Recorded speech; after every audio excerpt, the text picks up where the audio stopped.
Hey there, comic friends. I'm Travis. And I'm the disembodied voice. And this is... No capes. You almost blew it. And this is for the week of... I fail on this, don't I? Wow! 15th. Books for the week of... April, right? This is April? Yes, it's still April. April, okay. April For 15th. A few more days. 2015. Got the year right. Okay, Congrats. I'm doing good. Yeah. Let's talk comics. Shudder, issue number 11. Sure. The source of my favorite of the What'd comic you think? that you picked up, by the way. Yeah, it was last issue. What do I think? I actually saw most of this issue in black and white with no words. Oh, wow. Yeah, because almost this entire issue was at the con, Emerald City Comic Con, the end of March. I think the beginning of it was really cool.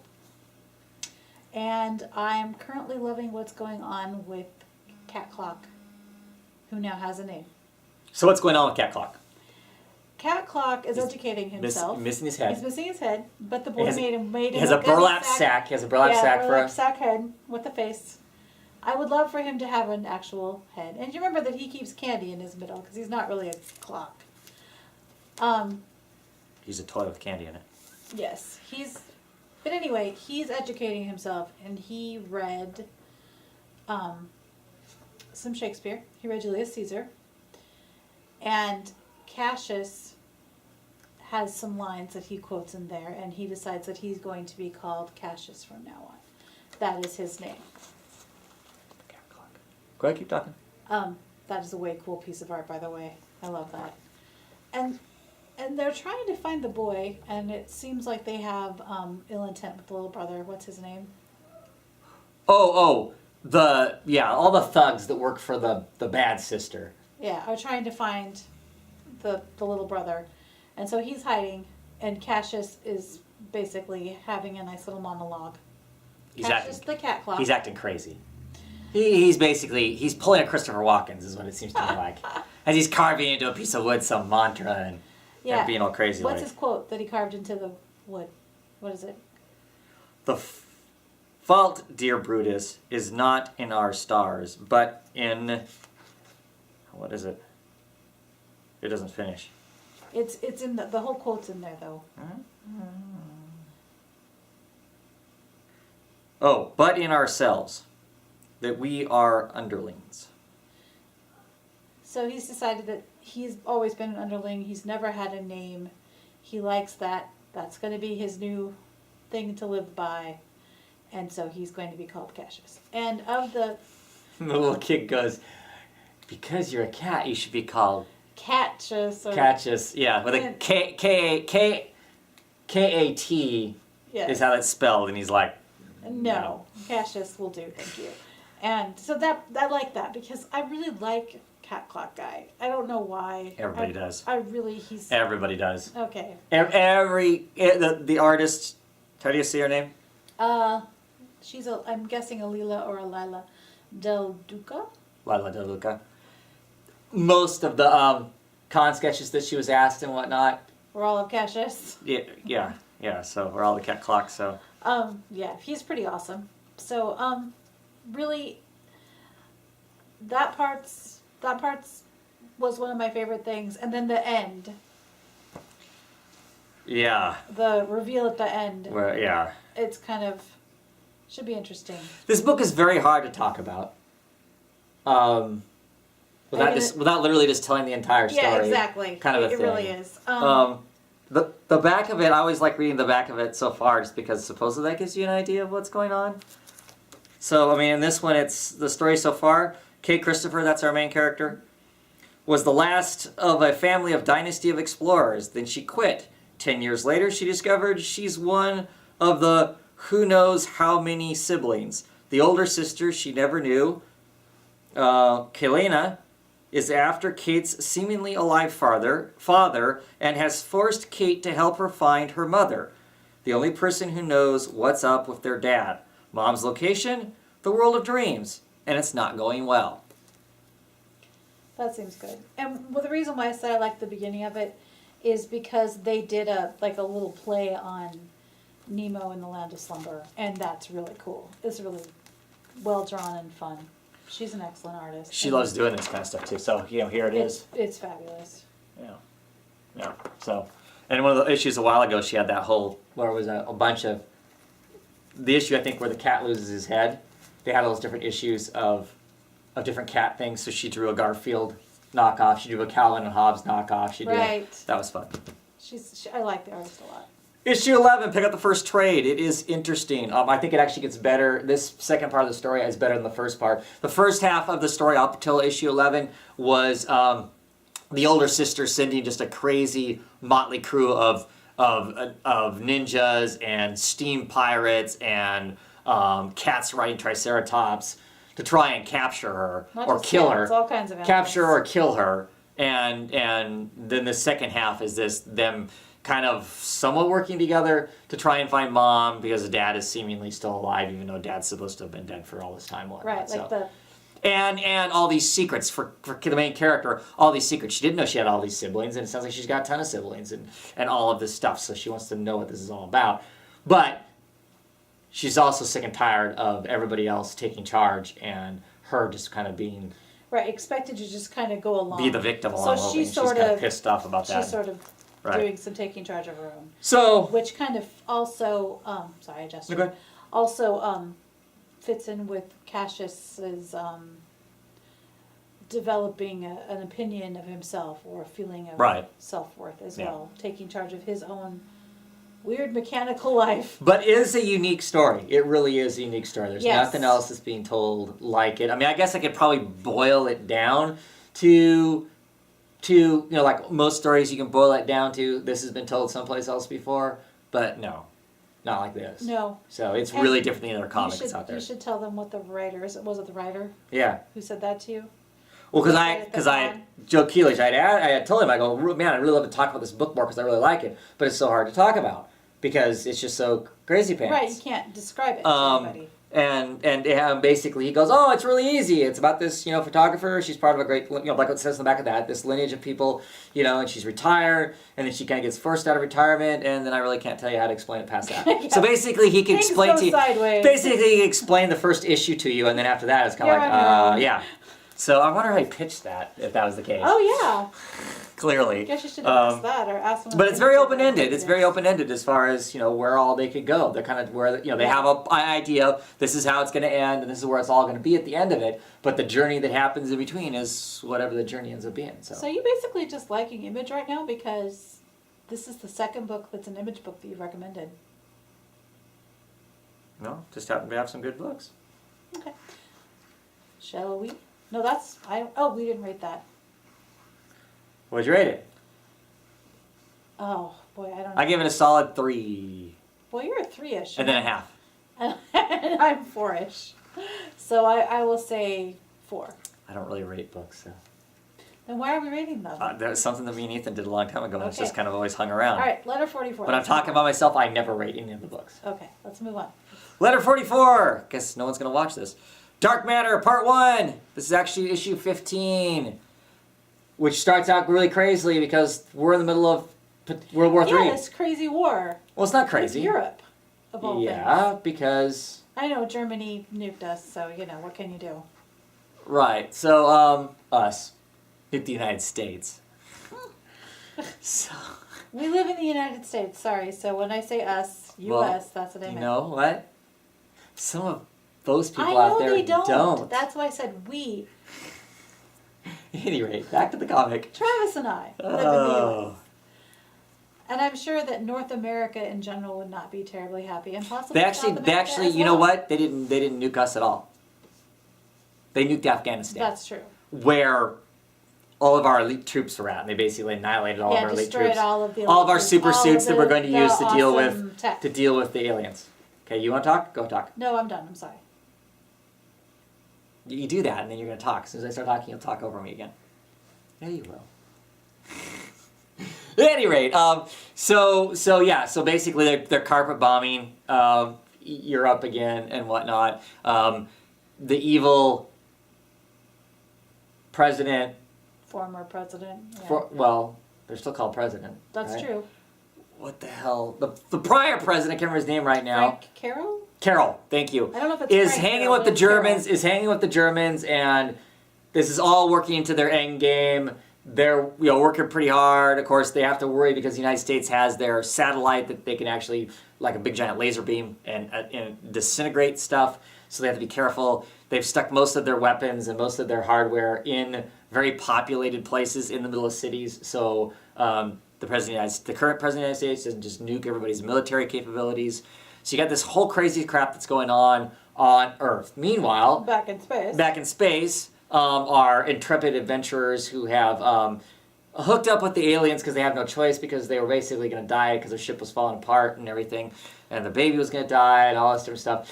They're slowly getting some of their stuff put back together again. They get some communications where they can see what's going on, and they turn it on Earth and see that Earth is tearing itself apart because people are in a panic because there are aliens supposedly out there somewhere, and the U.S. had all this secret high-tech stuff, which is like so much better than everybody else's stuff. It's basically the equivalent if we had nuclear weapons and everybody else was still riding around on horses with muskets. Is basically how much higher tech the United States stuff was. That's definitely a good comparison.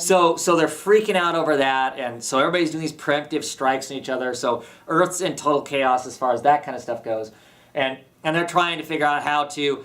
Some of them have basically are half alien tech of these people. One guy is actually part cyborgish alien tech type stuff. Yeah, because he clearly seems to be one of them now more than he is a human. And his friends feel like that, and you Right. get some. Well, like I said, you get some ethnocentrism there, where the still human people are more distrustful of him Right. because he's part alien. He's part alien now. Yeah. He's been modified, and it's like he's got, well, kind of like alien fake limbs in a way, only they're part of his body because they're super high tech. Right. So they're working on all of that, and of course the aliens saved the baby that had just been born, had all these birth defects she had and a whatnot. lot of anomalies because she was born in space. And and the baby's been playing every day, plays with the aliens, and is doing all this stuff. It's been 8 months, 9 months, something like that. I don't remember, but however long it's been, they're worried that she's going to they're going to do something to the baby and she's not going to be human anymore, or they're worried. So anyway, so they are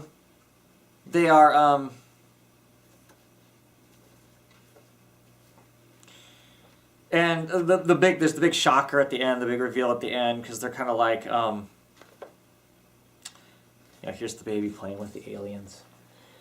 And they're like, you spend, they're like, to the baby, you spend so much time with with the aliens. Wouldn't it be so nice if you could just tell us what the aliens are about and what they like or don't like? You could talk, because she's a baby, like an 8-month-old baby. Yeah, and it speaks.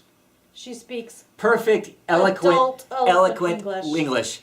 Why, Mother? What would you like to know? You just had to ask. All you have to do is ask. And of course, Mom's like, So that should be interesting. Yeah. Because that's an easy one. I know that. So, yeah. Dun dun dun. Still not a big fan of the art, but the story is interesting and compelling enough that I want to keep reading. I like reading this serialized. It feels like I'm reading a good TV show. Yeah. That's a really good way of putting it. You have a very good comparison. Yeah, I'm like I said, I'm just really enjoying it. Yeah, I like that. Despite the art. Right, and I like it more than I think I'm going to when I pick it up. Right. I'm just like, letter 44. It's before Revival, so I have to read it so that I can read Revival afterwards, or whatever, And then I'm like, this is really good. So I'm always surprised by how much I enjoy it. If we have to rate it, it's a 3.5. That's 3. It'll never get more than a 3 unless it really blows my mind because the art. Unless they have a guest artist, which they occasionally do. So, on to our Rule Noir Revival, issue number 29. It's a pretty hard guess.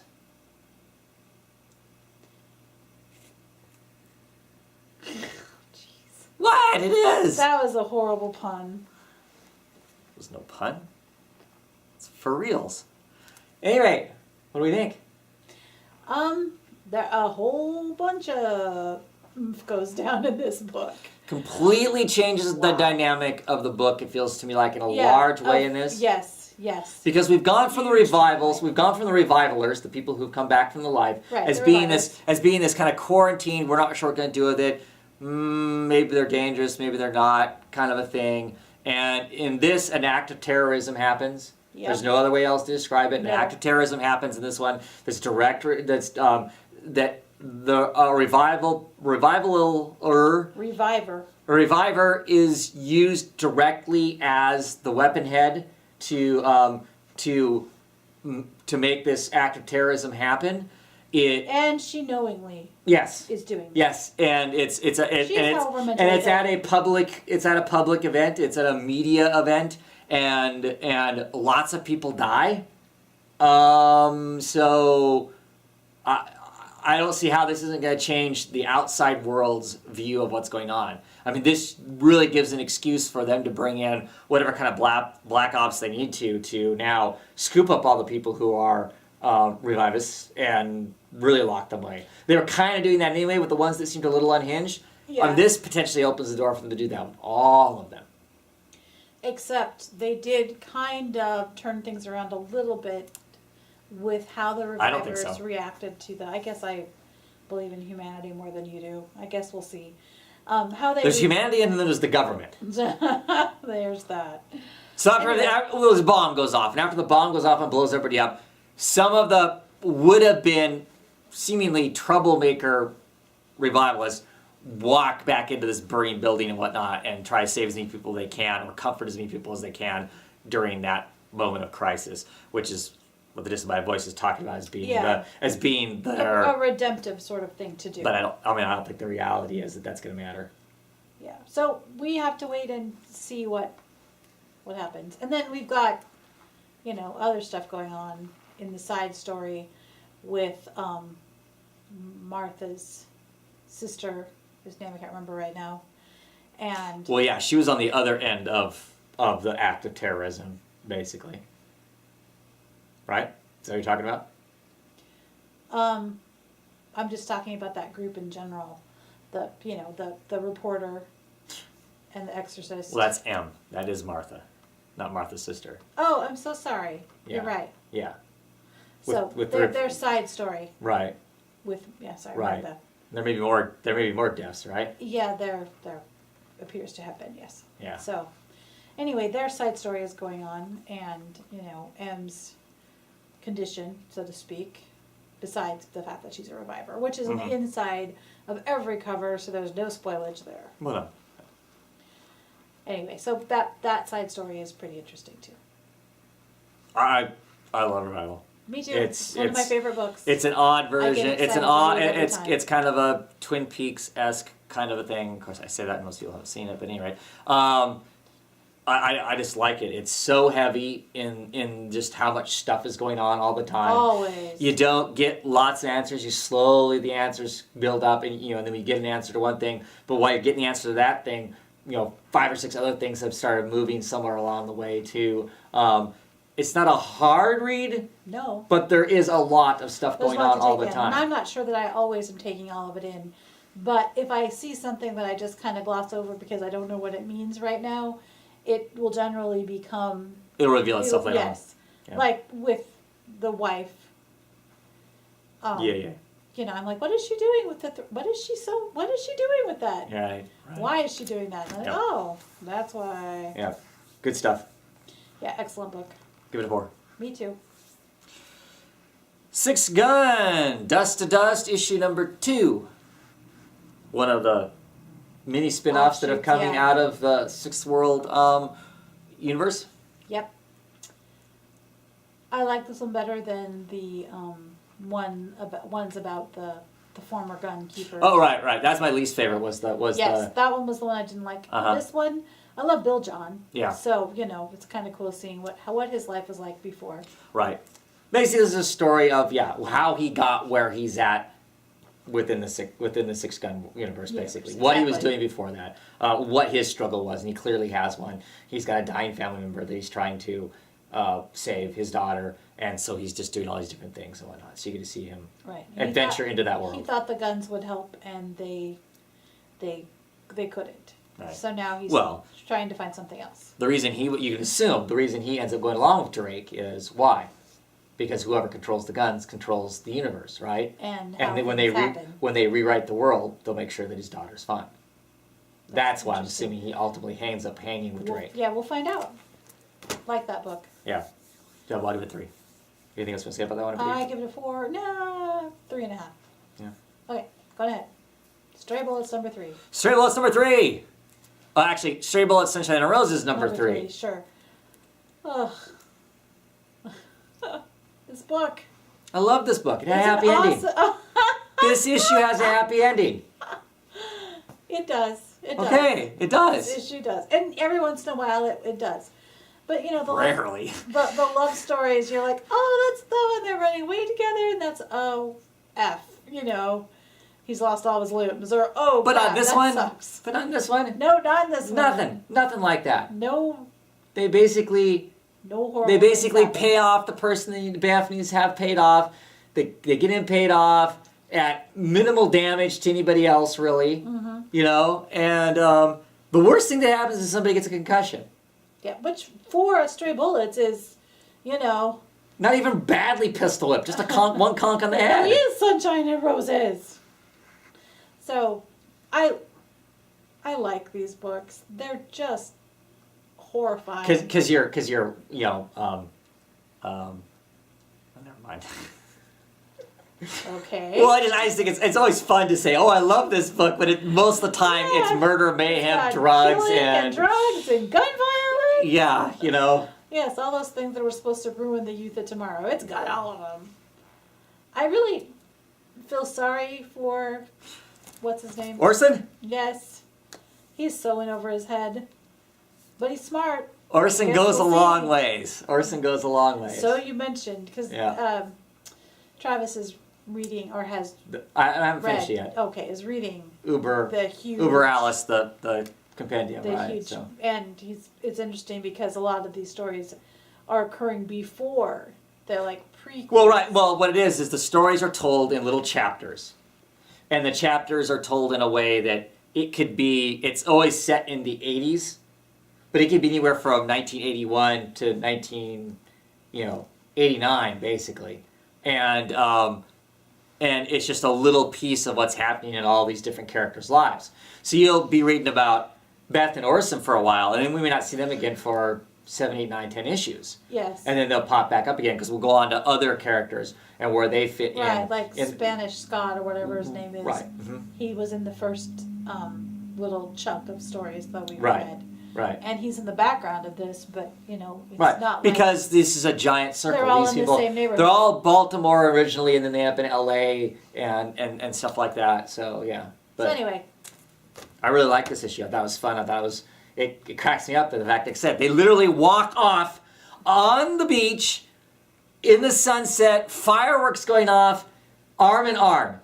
And that's Yeah. how it ends. It's like, Yeah. holy cow, it's not going to end that way. It was awesome. yeah, that's so It was awesome unusual because it for ended them. because it ended And I like liked the idea that he had, and I liked the origin of the idea that he had. that. Right. You know, that's because I love that kid. I do. The little kid. The little kid that's constantly drawing. Oh sunshine yeah. on everywhere, yeah. where everywhere Yeah. he is, and Yeah. he draws them in permanent places, like on the back of car seats, and the backs of chairs, and Right. walls, and all kinds of places. And so Yeah. you know that he's visited Rose's kid. somebody's. Rose Yeah. visited somebody's house. Yeah. Okay, that's good. I give it a 4. Yep, that sounds right. BPRD Hell on Earth, issue number 130, starting of a new arc with a new artist on the book. Peter.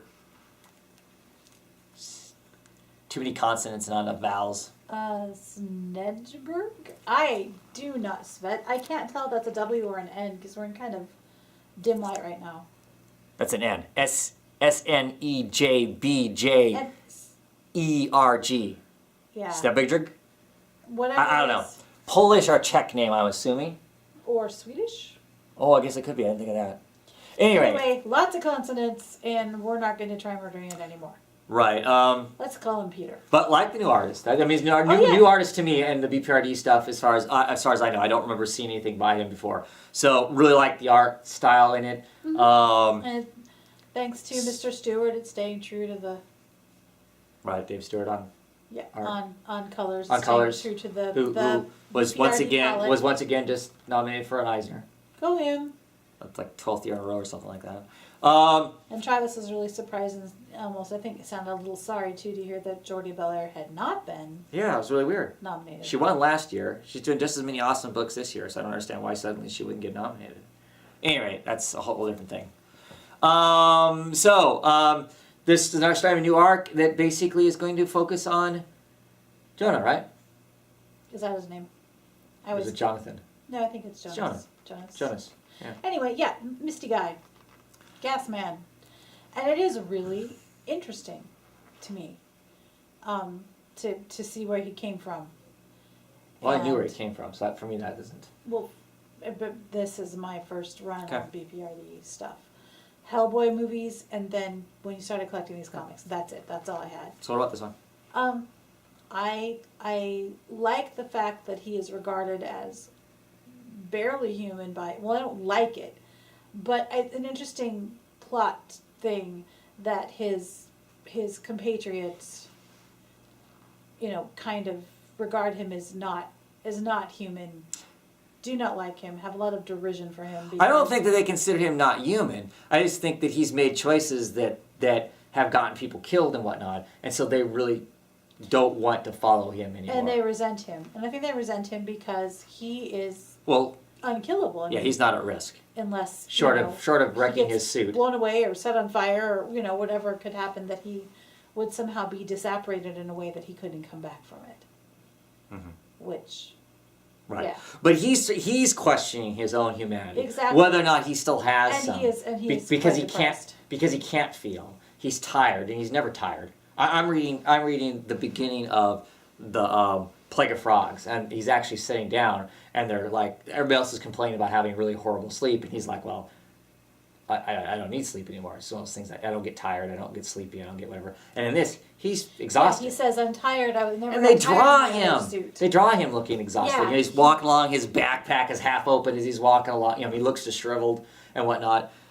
He goes to Liz and tries having a conversation with her, which goes really wrong. As he's like, "Well, how do you live with yourself, Oh, because knowing you've killed all these people?" You've done bad things. Because he has, Exactly. And Liz kind of gives him tough love and you're kind of an asshole for asking asking the the question. It's kind so of crappy. then he wonders if he really isn't human because even asking that question. Right. But with many mental illnesses or depression or anything like that, if you are questioning it and thinking about it, it's usually proof that you are not That's what Liz completely says. lost. That's what Liz says. You wouldn't be asking these questions if you were gone. Yeah, But you would just be a robot. he makes a really interesting decision at the very end of this. Yes, and I'm really looking forward to the next one to see what happens.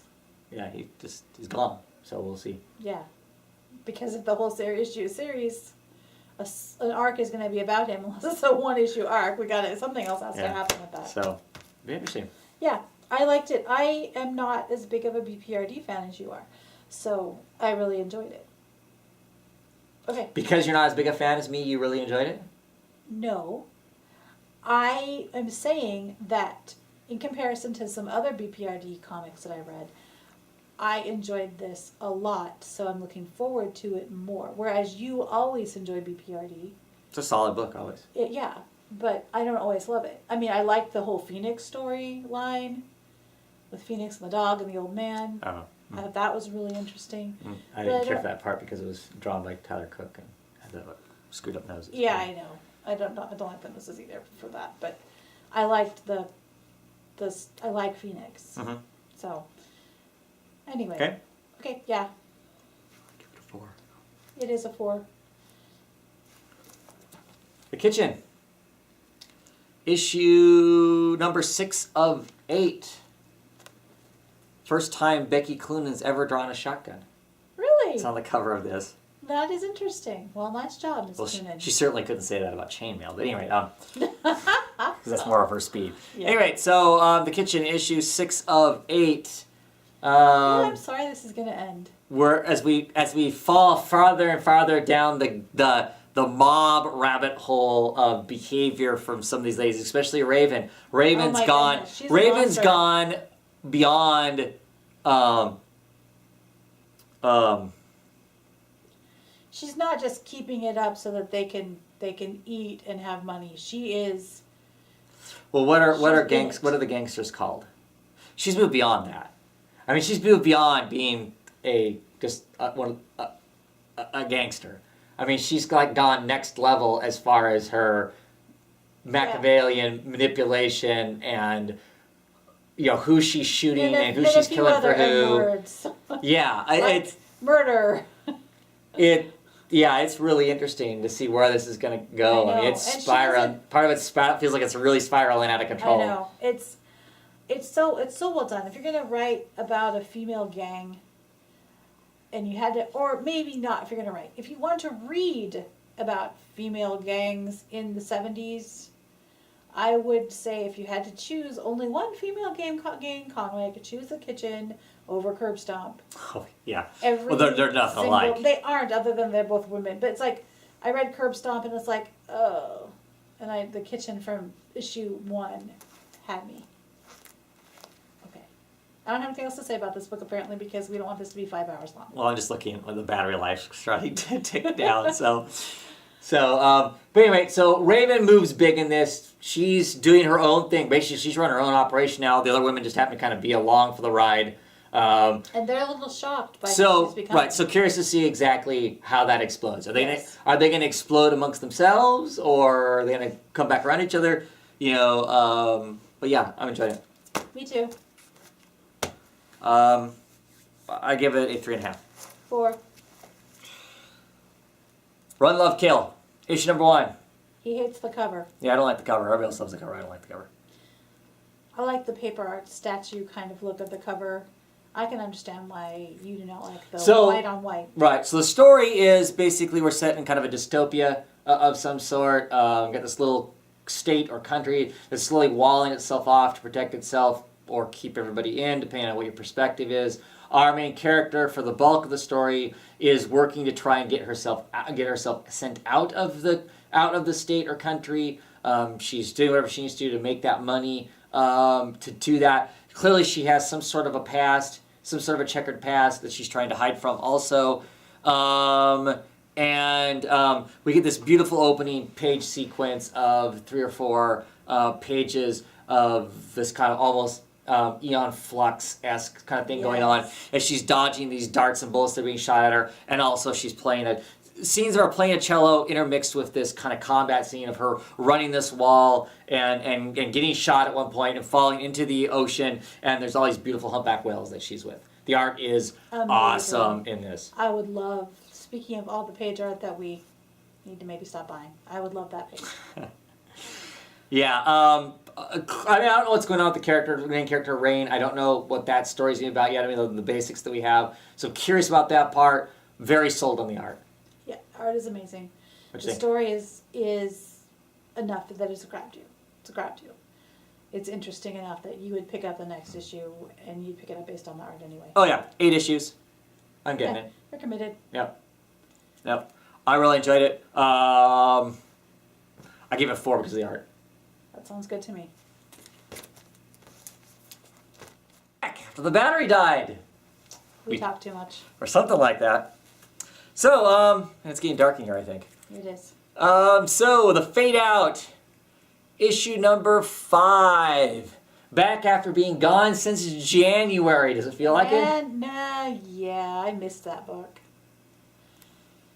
So, Jake, I really like it. I still really like it. why do you like it? Why do I like it? I like the reveals about the character. I like About what character? the characters. Okay.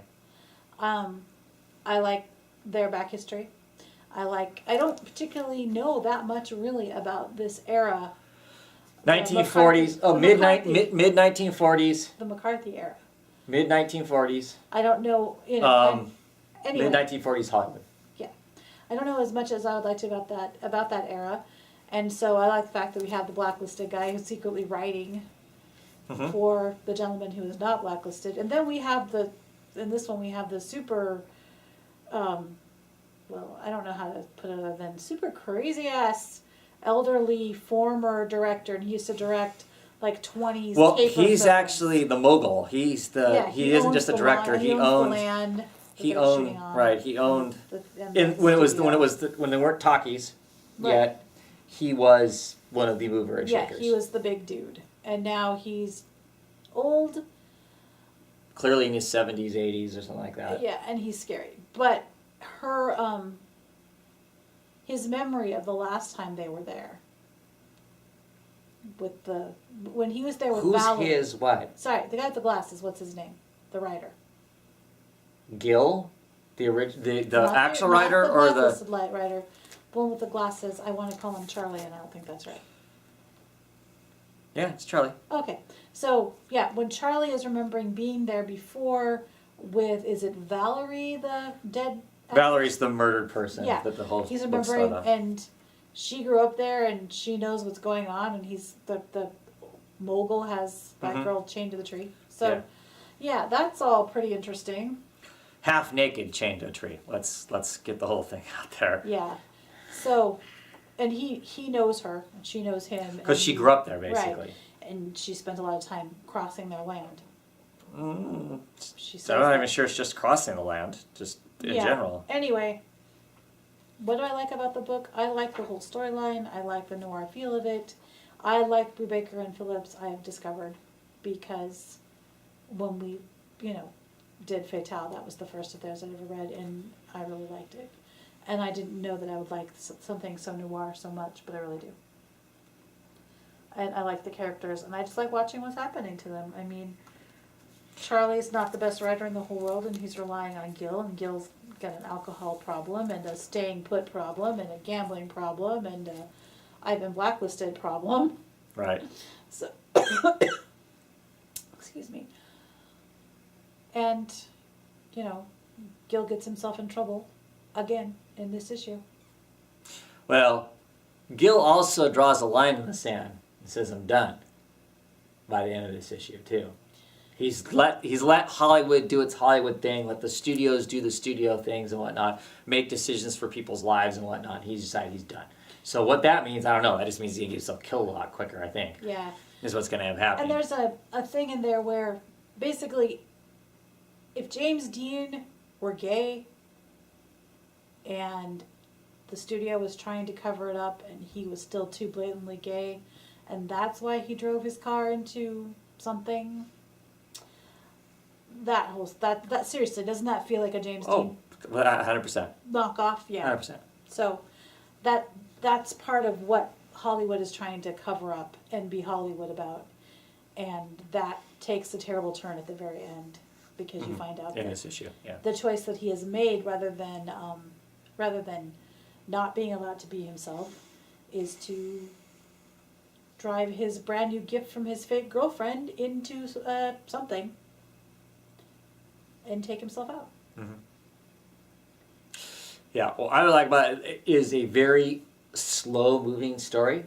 As far as if you read the first issues and went, okay, this is a murder mystery. Starlet's is dead in the very first issue. Who did it? And that's what you're looking for. It's bother. there, and you're slowly getting pieces. I mean, so we've now been shown another potential person that could have taken her out, right? The old crazy guy, either him or somebody else for him. Hired for him, yes. Because she knows something about him, because clearly they have a past, a checkered past. So this adds another layer to that, if you want to think about that part of it, along with the other stuff.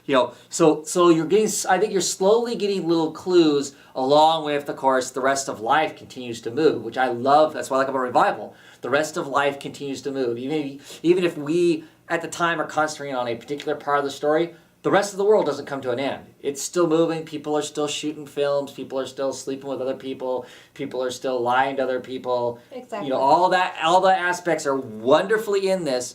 And to me, it makes it a great story. Some people have mistakenly said that this is the start of a new arc, and it's not. And also, the writer Ed Brubaker has said, this isn't the start of a new arc. This is the second act. We've read the first act, first issue of the first act. This is the second star of the second act. If you haven't read the first act, you aren't going to understand a lot. You wouldn't wanna jump onto this here. the important little things there. You could jump on here if you're just curious of what it's about. This will give you an idea of what the flavor of the book is, but there's all these little moving pieces that you will not have if you haven't read the first 4. And it's not a quick moving book, but I don't think that's a fault. I mean, that gives us a chance to really get into and get invested in and understand the characters that we're seeing, what they are, what they mean to each other, and what they'll end up meaning to us when stuff starts happening to them. I mean, the only person in this book I really don't care about is the Starlet, because other than this issue, we haven't really seen a lot of interaction there because she's dead. I mean, she's the body. Yeah. She's the body of the game. She's Laura Palmer. If you're doing Twin Peaks. Another Twin Peaks reference. Do you remember back? Like, we are so old. We remember when Dickens was alive. But books were written in installments. Monthly installments or weekly installments, and they were sold that way. No, I don't remember that. Well, of course you don't remember when Dickens was alive. Oh, okay. Okay, we were actually talking about Dickens. Okay. You are aware of the fact that novels were written serialized. They're serialized novels. Mm-hmm. And while some comics, they go on for ever and they are serialized, but the Fade Out and Fatale both really are either a serialized novel or a non-moving motion picture. I mean, they are... Except they're better than that because they're comics. Well, yeah. Duh. But it's telling one very long, slow, involved story, like a really good novel would. Mm-hmm. And it's not going to be something that you sit down and read in 20 minutes. Agreed. It's, the one book is something you're going to sit down and maybe spend 20 minutes looking at. Mm-hmm. So I really like it for that too. Yeah, it's a good book. All right. I give it a 4. Yeah, I give it a 4. I think the series itself is a 5. We're not rating the series. I know. When it's all done, I'll rate it a 5. You do that. Speaking of numbers, 8. Issue number what? 3. Of how many? Of 8. No, 5. It should be 8, shouldn't it? It should. But it's 5. It's 5. And nice little reveal at the end. This wonderful Raphael Albuquerque, it doesn't say here, but it's 5 issues. It's 5 issues with the wonderful coloring Keek to let you know exactly where you're at, the different colors once again, just to bring that up one more time. Just how smart it is. The past is green, the present's purple, the future's blue, and the meld. Where all your socks go and all the missing people, they all fall into the meld. They all fall into the meld, and the meld is that gold. Yes. Is the golden yellow color. But yeah, we get this great story of... well, in this issue, we get the reveal, for sure. Our main character finally realizes why he's where he's supposed to be at, who he's helping, who this whole thing that's going to be on, who it's supposed to be helping, and then how that gets tied into the people that are here is just really, really... It's like he's discovered this a little, too late. Yeah. Really cool, but one of the characters that he's trying to save gets thrown into the past. Now, not the present, but the past, like prehistoric past, where 2 other people are trapped. And I'm really fascinated how she gets from there... to wherever it is that she's radioing him. Or is she radioing him from the... to the hospital bed. Originally, yeah. Or how does that all work? Because, of course, as soon as you deal with time and out of reality, then it's confusing as to, is she multiple places at once? Exactly. Is he multiple places at once? What's that? But just really cool. Yes. Really wonderful. The art is what sells the book. And every issue has something like that, because the previous one was that they're marked. The people who are born in the meld are marked with the infinity symbol. Which is in his case he wrote an 8. He wrote an 8 on his arm, so you can remember the channel. But everybody has followed that's born from there, because it's kind of like a prophecy-esque sort of a thing. Our ancient ancestor did this, so we do this. We don't even sure exactly why. So he's the beginning of that. Exactly. Yeah. So yeah, it's cool. Yeah. And all the time hopping is a little confusing sometimes. So thank you for the color coding. Excuse me for a second. We are talking so long. no one's watching at this point anyway. Hey, well that's bad lighting, but at least it's lighting. If you watch this point, email the Gottman your address and I'll send you some cookies. Okay. The first 3 people that email the Gottman your address, I'll send cookies. All right, let's go. Have you heard that? People in college, if you read my term paper to this point, I'll buy you a beer. No. Oh. Okay. Clearly I didn't read any term papers that far, that's why I didn't get any beer. Well, no, it's for professors. Chrononauts, issue number 2. Oh, so smarmy. They're off the rails in time, pretty much. They are Time Lords. This became the comic I didn't want to read. Yeah, and by Time Lords, I do not mean cool Doctor Who. I mean as in rulers of time. Yes. They're pretty much going on a madcap adventure in time and doing whatever the hell they want. Well, okay, this was billed as being a buddy story through time. And I kind of ignored that part because I was like, ooh, Sean Phillips art, yay. I'll kind of ignore the fact that it's Mark Millar doing the writing on it, but it's Sean Phillips on art, ooh, cool. Yeah, Lars. And the first issue seems serious. Yeah, it seems serious. You know, the stuff. He gets the arrow in the knee at the end of the book. We don't know where they're going. Oh my gosh! And then this issue immediately degenerates into an action buddy flick. Exactly. I mean, look at the front. It looks all Dukes of Hazzard. Well, it is. They're driving along across the desert in a like a DeLorean or a Ferrari. And the art's still cool, but this is clearly a movie. This is clearly a movie, which of course it's been sold as a movie. It's clearly that's what's going to be. Thank God it's only 4 issues, because I'd drop it now if it wasn't just 4 issues. Wow. I don't like it. I don't want to read this. It's. Yeah. I don't enjoy that. I don't enjoy the buddy action film. I never It's been have. done to death. But this one's through time. Whatever. 48 hours through time is still, I mean, it's, well, I always think of 48 Hours as being one of the first ones of those. Is it? I don't know. I don't know. I have never actually seen 48 Hours. So I mean, there's the amusing part about the fact that the art is fun because you get this wonderful mix of them throwing, they go and save the Highlands. They help the Scots beat the English back with tanks. One of them's dating Marilyn Monroe. He's dating everybody. Monroe. He actually has a list. He has a chart. He has a so chart. You can keep track of who he's dating. So 2 things I'm looking forward to in this is one of the women found the chart, and she's pissed as hell. She is the girlfriend of a very extremely dangerous, notorious mobster in Paris. 20s. So I'm looking forward to that guy getting a hold of him and killing him. And if that guy doesn't get them, I'm looking forward to the hit squad that the current time where they originally come from, they're sending in a hit squad in because, of course, they're screwing with time. Right. So they're sending this hit squad in to go in and deal with them. And I hope they go in and they kill them dead. It's not going to happen, I know, but now I'm rooting for them. I'm rooting for the guys that would be the bad guys. Awesome. I'm rooting for the Alan Rickman character in this. Probably is what I'm rooting for, right? Yeah. Like Die Hard. Yes, I knew what you meant. But because I don't like it at all. But like I said, there's some fun stuff. And they fly jets by dinosaurs and just have so art wise it's cool. It's cute, but that's not what you wanted. I mean, yeah, the art is great. And I'm sure it's fun to draw jets. It and is dinosaurs. really, really funny when they give a crucifix to Jesus as a baby. Yes. It's like we have this gold, and he's like, dude, that's a crucifix. Are you trying to creep him out? Yes. That part is fun. When they decide that the even cooler than, whatever the dawn of time or whatever would be to go to Jesus' birth. Yeah. And see that.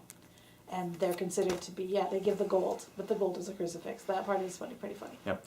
I give it a 3 only because of the art. Yeah, I'll go with you. And even that's probably pushing it for me. Yeah. It's 2.5-ish. It's sad that it turned out that way. I should have known though. And this just solidifies I'm not buying Mark Millar stuff. Even with awesome artists on it. You can rent the movie if you really want to see it. There you go. Okay, next. So, Vertigo's Strange God. Sports, issue 2. I missed issue number 1, but issue number 2. And you'll be missing issue number 3 through whatever. No, I'm getting the rest of them. I already have them ordered. Okay.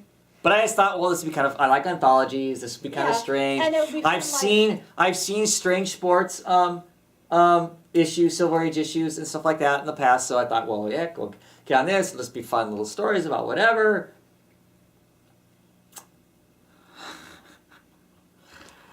They're not that good friends. Skate or die. Hot guys in hot water. Oh, jeez. Requiem for Frankenstein. Were there any stories in there that we liked? I like the art in the we sold our souls so we could play bocce ball better than everybody else. Yeah, yeah. I like the art. I do not. The story was like, it's just a little bit different kind of style of art. So I like the art in it. The story was yawn. Chloe liked the art in the first one. I'm not sure why she liked a big teeth skater guy, but she did. Maybe because he reminded her of the. I actually almost didn't mind this hipster skater dude.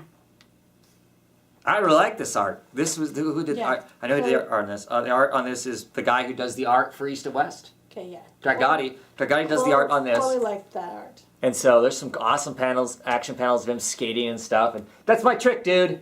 Yeah. That's my milkshake, dude. That's my hot dog, dude. And then. That's my grass, dude. That's my universe. Yeah. So I didn't mind that one just that because one, it's like hipster. I don't get it. I don't really understand. But yeah, hipster skater. That one was okay. But the rest of it was just one giant stereotype after another and just dumb. And this not allowed to play ball story by a script, pencils and inks by Tim Fish, colors by Michael J. D'Amata, letters by Tom Napoleon, and edited by Greg Lockhart. I'm outing all of you.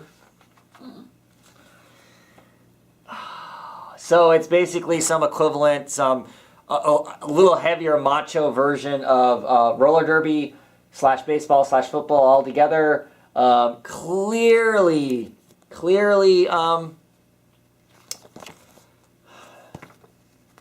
it's stereotypically a bunch of gay guys, right? I mean, and the one guy gets kicked off the team. They trap the team. The guys are all awesome, but one guy's different. And that one guy that's different is the straight guy. And he gets kicked off the team because he's straight.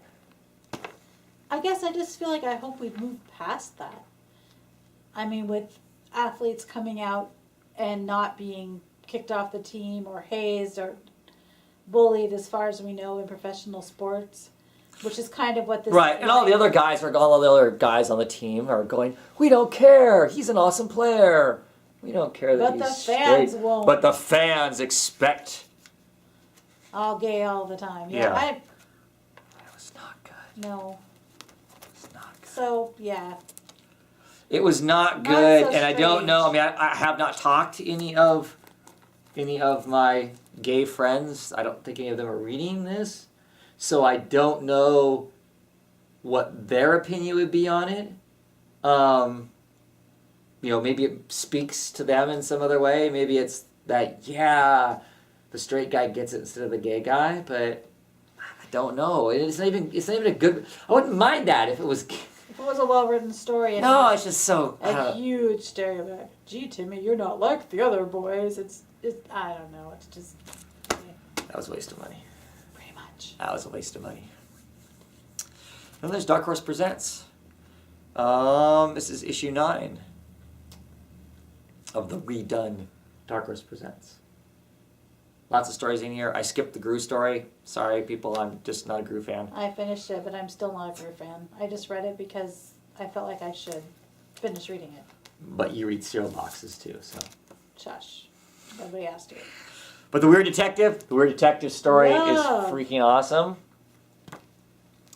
It was great. A great story. We can find out more about the detective, so we know what he's like. There's this great interaction with the talking cat, which is pretty epic. Of course, the cat doesn't actually talk. Ready? Yes. That'll be fun when we start doing outtake videos again. Yep.